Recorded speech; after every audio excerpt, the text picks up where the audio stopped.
कैसे तामीर हुए महल, कैसे खिश्त हुए संग, आइए जानते हैं शहर दिल्ली के बदलते रंग। कैसे तामीर हुए महल, कैसे खिश्त हुए संग, आइए जानते हैं शहर दिल्ली के बदलते रंग।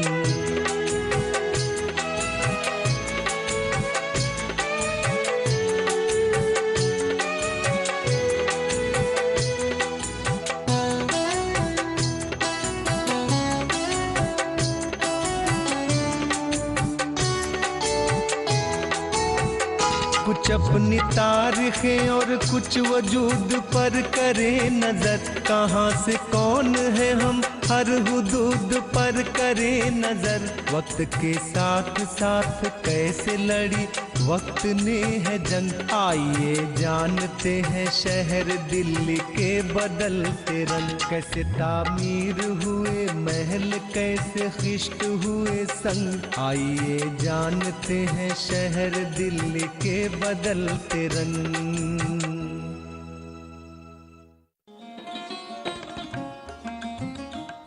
दिल्ली ने अपनी कुरून वस्ता वाली शबीह तर्क करके बतदरीज 13वीं और 14वीं सदी में दाखिल होना शुरू किया। तारीख में इस अहद को अहद सल्तनत के नाम से जाना जाता है। इसके ज़हूर की फिजा महमूद गजनवी के हिंदुस्तान पर हमलों से तैयार होती थी, क्योंकि गजनवी के बाद मोहम्मद गौरी ने भी उसी के रास्ते पर चलते हुए चौहान खानवादे के राजपूत हुक्मरान पृथ्वीराज चौहान को शिकस्त दी और दिल्ली शहर को फतेह कर लिया। मोहम्मद गौरी का एक फौजी जनरल कुतुबुद्दीन ऐबक था, जिसने 1206 ता 1210 ईस्वी हुक्मरानी की। 1206 में गौरी की वफात का फायदा उठाकर उसने दिल्ली पर कब्जा कर लिया और इसको अपना पाया तख्त करार देकर नए हुक्मरान खानदान का मरकज़े इख्तिदार बना दिया। इन नए हुक्मरान खानदानों के ज़हूर के साथ मंगोलों के हमले भी शुरू हो गए। कुतुबुद्दीन ने अपनी नई हुकूमत का मरकज लाल कोट को बनाया, जो इससे पहले राजपूत चौहान खानवादे का भी मरकज़े इख्तिदार था। कुतुबुद्दीन ऐबक के बाद अहद सल्तनत के दूसरे हुक्मरानों का मरकज भी यही शहर बना रहा। सुल्तान अल्तमश 1210 से 1236 तक बरसरे इख्तिदार रहा। इसके बाद उसकी बेटी रजिया सुल्ताना ने इख्तिदार संभाला। It was Sultan Balban who ruled from 1266 CE to 1287 CE, who defended the Sultanate from repeated Mongol raids. सुल्तान बलबन का अरसा इख्तिदार 1266 से 1287 तक चला। उसी के जमाने में मंगोलों ने हमले शुरू किए, जिनकी वजह से उसने अपना मरकज मौजूदा निजामुद्दीन के इलाके में मुंतकिल कर लिया। इस नए शहर को गयासपुर कहने लगे, जो निस्बतन दरियाए जमुना से करीब था। बलबन के जानशीन सुल्तान मुइज़ुद्दीन की क़बाद का अहद हुकूमत 1287 से 1290 तक चला, जो शहर को किलो गढ़ी ले गया, जो आज जनूबी दिल्ली का कल्ब है।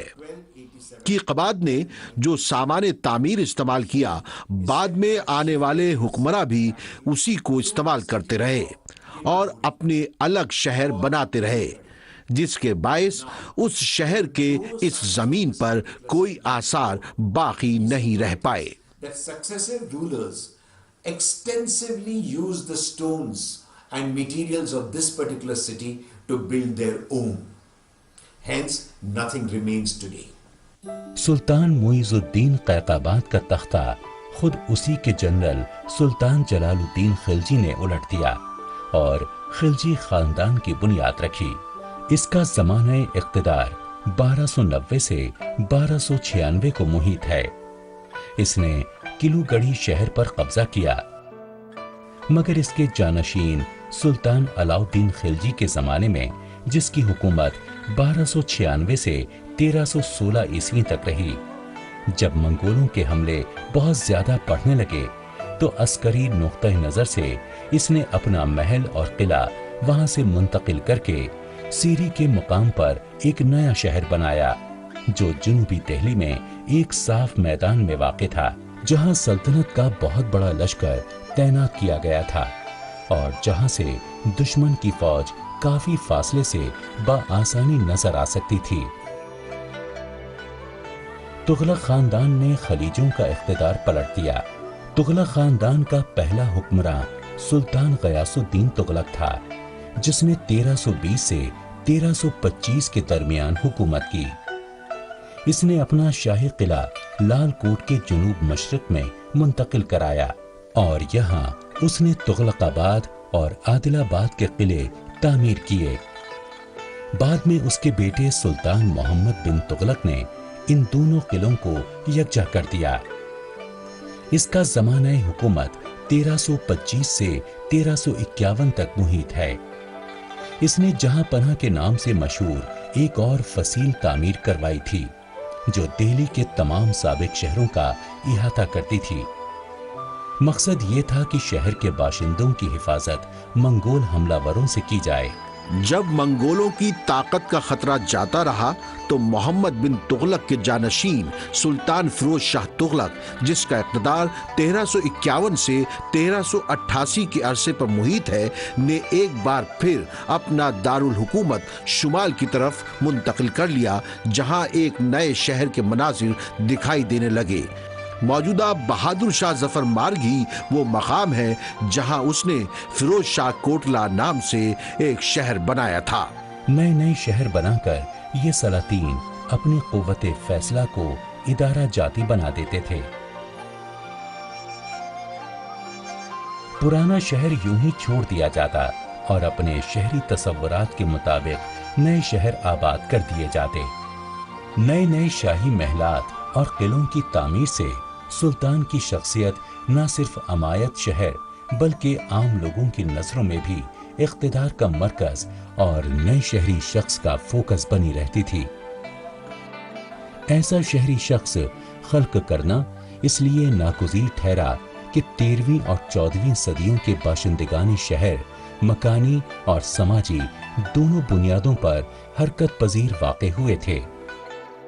जब हम दिल्ली का फैलाव देखते हैं और कुरूने वुस्ता दौर में दिल्ली में मुसलसल नए शहरों की तरक्की और फैलाव देखते हैं, तो इसके पीछे हमारी एक तारीखदां के तौर पर समझ ये भी है कि सुल्तानों की कोशिश हमेशा से यही रही कि दिल्ली में उस जगह अपनी सल्तनत या महल कायम किया जाए जो जोग्राफियाई, फौजी, सियासी और इक्तिसादी तौर पर न सिर्फ उसकी कुव्वत में इजाफा कर सके बल्कि वहां से वो अवाम पर हुकूमत कर सके।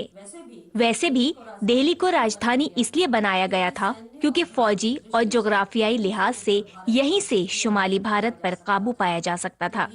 दिल्ली में मुसलसल नए शहरों का कयाम होता रहा, चाहे हम 13वीं सदी में देखें या 14वीं सदी में, और आगे चलकर 17वीं सदी में मुगल हुक्मरान शाहजहां ने आगरा से वापस आकर दिल्ली में अपनी राजधानी को बसाया था। इसी वजह से हम ये समझते हैं एक तारीखदां के नजरिए से कि दिल्ली की खुसूसियत न सिर्फ सियासी नजरिए से रही बल्कि जोग्राफिया, फौजी, माली और दीगर वजूहात से दिल्ली को राजधानी मुंतखब किया गया था। दिल्ली या अरबी दहली या फारसी की दिल्ली 13वीं सदी में हिंदुस्तान के दारुल मुल्क की सदर मकाम बनी। इसका हवाला ममलकत हिंद की राजधानी या हिंदुस्तान के ममालिक महरूसा के दारुल हुकूमत के तौर पर मिलता है। नेज़ इसे सारे हिंदुस्तान के दारुल हुकूमत के नाम से भी याद किया जाता है। जब दिल्ली दारुल हुकूमत बनी उसी वक्त चंगेज खान मंगोलों का हुक्मरान बना, जिसने वस्ती और मगरबी एशिया के बड़े हिस्से को फतेह और बर्बाद कर दिया।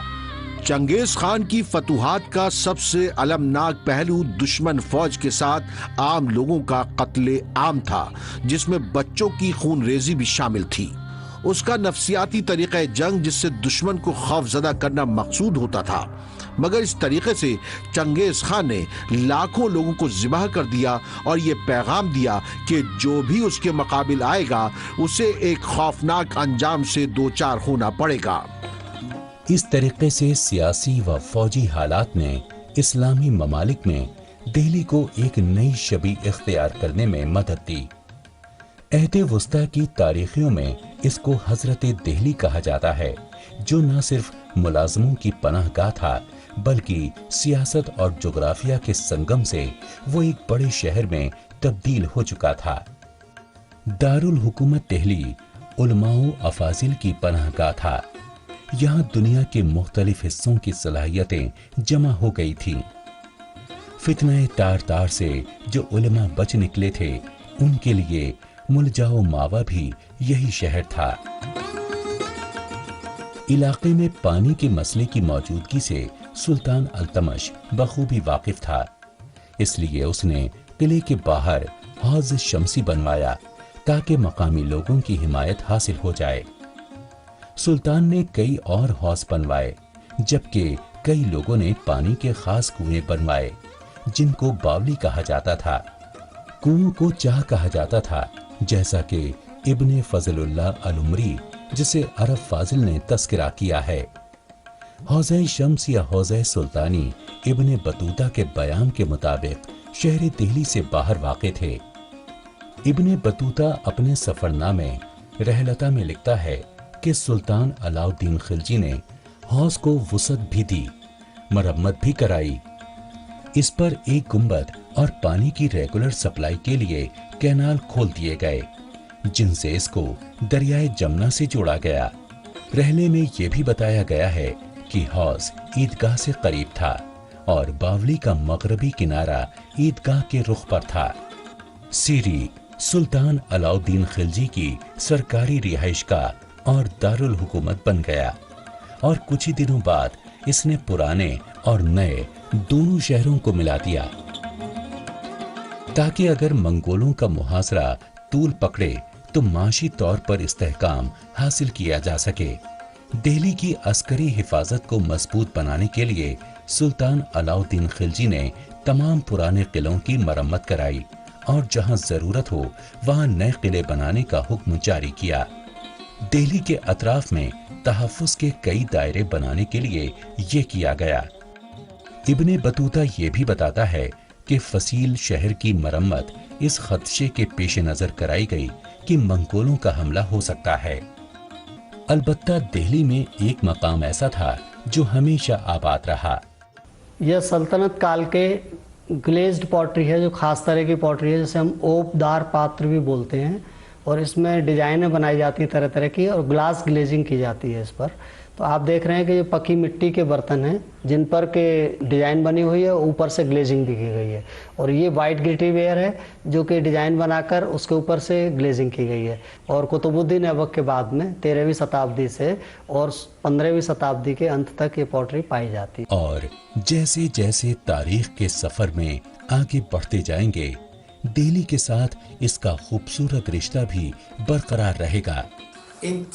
دہلی سلطنت کے آخری طاقتور سلطان فیروز شاہ تغلق کی وفات سن 1398 عیسوی میں ہوئی، اور ان کی وفات کے ساتھ ہی تغلق خاندان کی شان و شوکت بھی ختم ہو گئی۔ اس دور میں نئے سلطان محمود تغلق اور اس کے وزراء کے درمیان اندرونی کشمکش شروع ہو گئی۔ اس آپسی لڑائی کی وجہ سے شمال مغربی صوبہ سرحد کو پوری طرح نظر انداز کر دیا گیا۔ اس سے وسطی ایشیا کے شاہ تیمور کو بہت بڑا موقع ہاتھ لگ گیا۔ اس نے بیشتر منگول علاقوں پر قبضہ کر لیا اور سن 1398 میں وہ شمالی ہندوستان آ پہنچا۔ وسطی ایشیا کے نئے فرما رواں شاہ تیمور کا تعلق ترک کے بالاس قبیلے سے تھا۔ اسے ٹرانس اوکسیانا پر کنٹرول حاصل ہو گیا تھا۔ اس نے منگول میں شادی کی تاکہ اپنی حکومت کو بقا فراہم کر سکے اور یہ دعویٰ کر سکے کہ وہ چنگیز خان کی نسل سے تعلق رکھتا ہے۔ ہندوستان آمد سے قبل تیمور نے مہمات کا ایک سلسلہ شروع کیا۔ اس کا مقصد ایک نئے عالمی سامراج کا قیام تھا۔ 1398 तक तैमूर को तैमूर लंग के तौर पर भी जाना जाने लगा और अब उसने हिंदुस्तान के खिलाफ एक बिलाखेज मुहिम का आगाज किया और दिल्ली की जानिब बढ़ने लगा। दिल्ली की समत इसकी पेशरफ्त को रोकने के लिए चंद छोटी छोटी आजाद हुकूमतों ने मुज़ाहमत की, लेकिन इनकी मुज़ाहमत ला हासिल रही। सुल्तान नासिरुद्दीन मोहम्मद शाह तुगलक की हालत पहले ही खराब हो चुकी थी। तैमूर पानीपत के रास्ते से दिल्ली पहुंचा और सबसे पहले रिज के इलाके में फिरोज शाह के पसंदीदा महल पर कब्जा जमा लिया और फिर जुनूबी दिल्ली पहुंचने के लिए दरियाए जमुना को पार किया। यहां उसने सफदरजंग के मकबरे वाले इलाके में अपनी फौज को ठहराया। ये उस वक्त खाली मैदान हुआ करता था और उसकी फौज के ठहरने और अपनी नई पेशरफ्त की हिकमत अमली तय करने के लिए बहुत मौजूद था। तैमूर और मोहम्मद तुगलक के दरमियान मौजूदा सफदरजंग एयरपोर्ट के इलाके में जंग हुई। 17 दिसंबर 1398 को सुल्तान नासिरुद्दीन मोहम्मद शाह की लड़ाई में उसके साथ हाथी का लश्कर था, जो जंजीर की शक्ल में चमकते हथियारों और जहर आलूदा दांतों के साथ फौज की अगली सफ में खड़ा था। It was in 1398 that Taimur हाथियों की जंग तैमूर की तुर्क फौज के लिए अजीब व गरीब थी और सुल्तान की फौज ने दुश्मन की शानदार फौज पर रोब तारी कर दिया था। तैमूर को अच्छी तरह पता चल गया था कि तातार हाथियों से खौफ है। उसने चंगेज खान की मशहूर हिकमत अमली अख्तियार की। उसने फौजियों को हुक्म दिया कि वो अपने हरीफ के सामने एक बड़ी खंदक खोदें। इसके बाद तैमूर ने अपने ऊंटों पर जितनी लकड़ी वो लाद सकते थे लाद दी।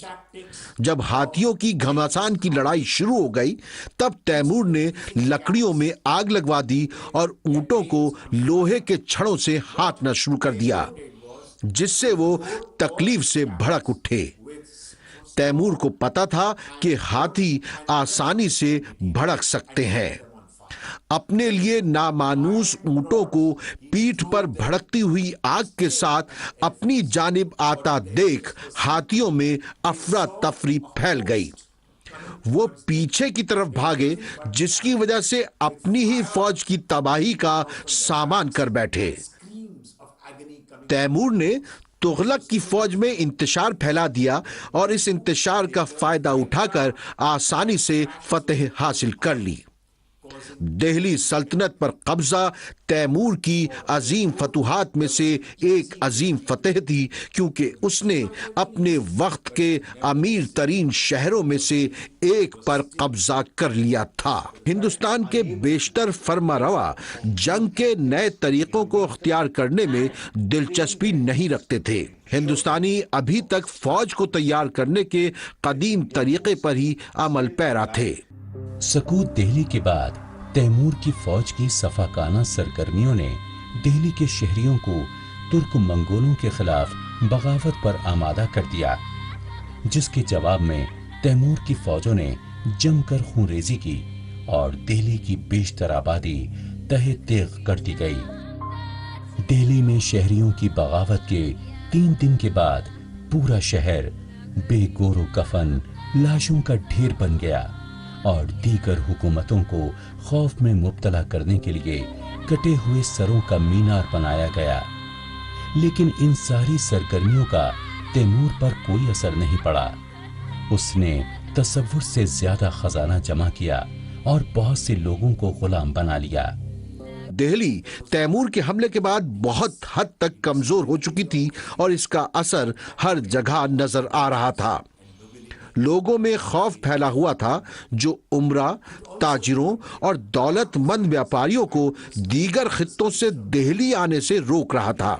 ये भी वाज़ेह नहीं है कि सैयद कौन थे। वो अगवान थे या तुगलक फौज के मकामी कमांडर, जो तैमूर की फौज के कत्लेआम और कैदी बनाए जाने से बच गए थे। चूंकि एक खला था, इसलिए तुगलक के बाद सैयदों को हुकूमत बनाने का मौका मिल गया था। 16वीं सदी से लेकर 18वीं सदी तक मुगल सल्तनत में शहरकारी का सुनहरा दौर समझा जाता है। खास तौर से शिमाली और वस्ता हिंदुस्तान बशमूल दिल्ली में। दिल्ली शहर कारी का मरकज रही और तेजी से तरक्की की जानिब गामजन होती गई। मुगल दौरे हुकूमत को शहरी तरक्की का दौर कहा जाता है और इस तरक्की के कई असबाब थे, दौलत व कुव्वत और दूसरे असबाब जिसने शहरकारी की तरफ मुगल हुकूमत को तेजी से गामजन किया। इसमें मुगलों की अपनी नफासत का भी बड़ा अहम रोल रहा है।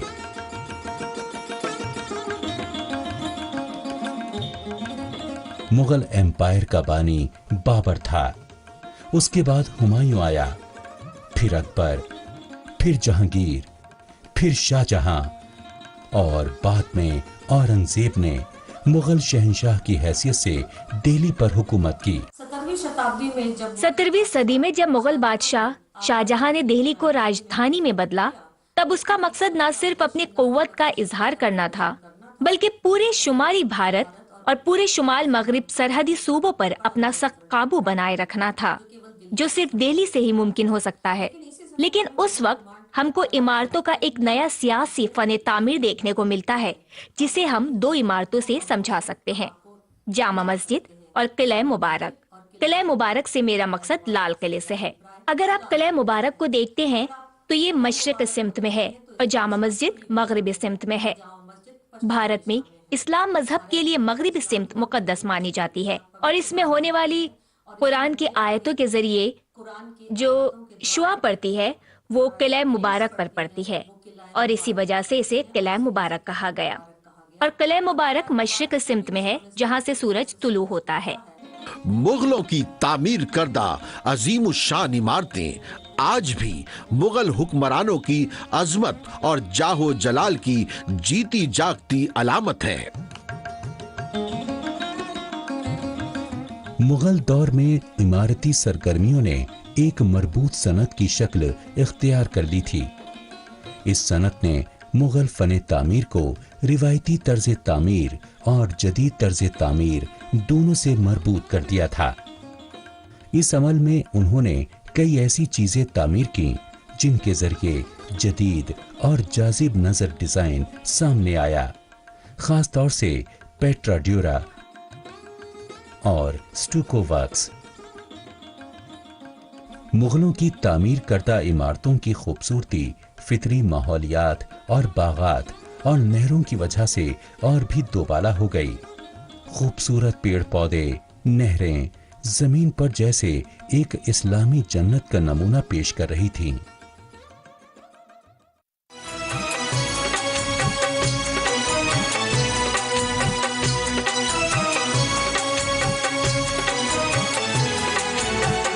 कैसे तामीर हुए महल, कैसे खिश्त हुए संग, आइए जानते हैं शहर दिल्ली के बदलते रंग। कैसे तामीर हुए महल, कैसे खिश्त हुए संग, आइए जानते हैं शहर दिल्ली के बदलते रंग।